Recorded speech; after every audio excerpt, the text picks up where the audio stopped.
Protein rich मूग दाल पनीर टिक्की बाहेरून अतिशय क्रिस्पी झालेली आहे, खायला अतिशय टेस्टी आहेत।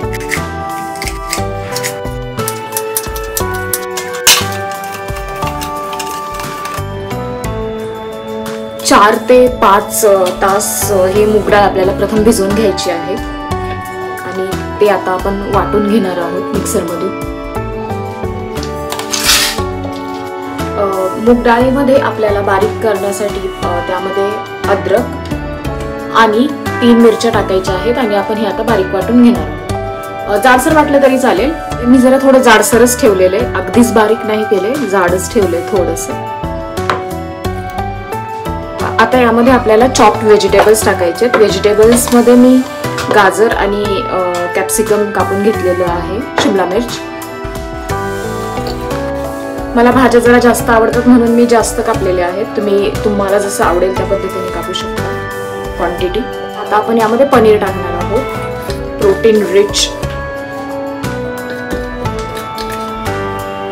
यामध्ये आता आपल्याला मसाले टाकायचे आहेत, जिरं पावडर, त्यानंतर धने पावडर, ती चिमूटभर हळद टाकलेली आहे, ही ऑप्शनल आहे, नाही टाकली तरी चालेल। आपण टाकणार आहोत हिंग, अर्धा चमचा जिरं देखील टाकणार आहे, अर्धा चमचा मीठ आपण यामध्ये टाकायचं आहे।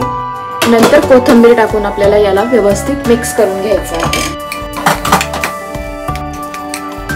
यामध्ये मी आता आमचूर पावडर आणि चाट मसाला टाकणार आहे आणि हे मिक्स करून घ्यायचं आहे आपल्याला।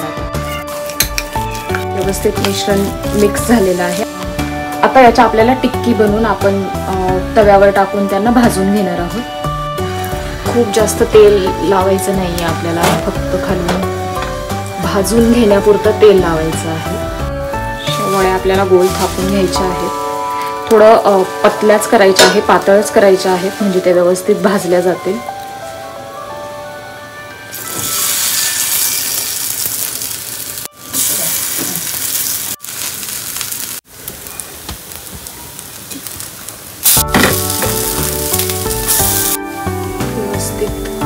भाजून घ्यायच्या टिक्की आपल्याला आता।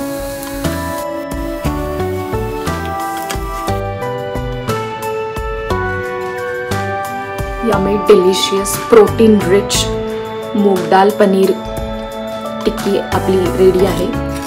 बाहेरून अतिशय क्रिस्पी झालेली आहे, खायला अतिशय टेस्टी आहे। ही तुम्ही ग्रीन चटणी सोबत देखील खाऊ शकता।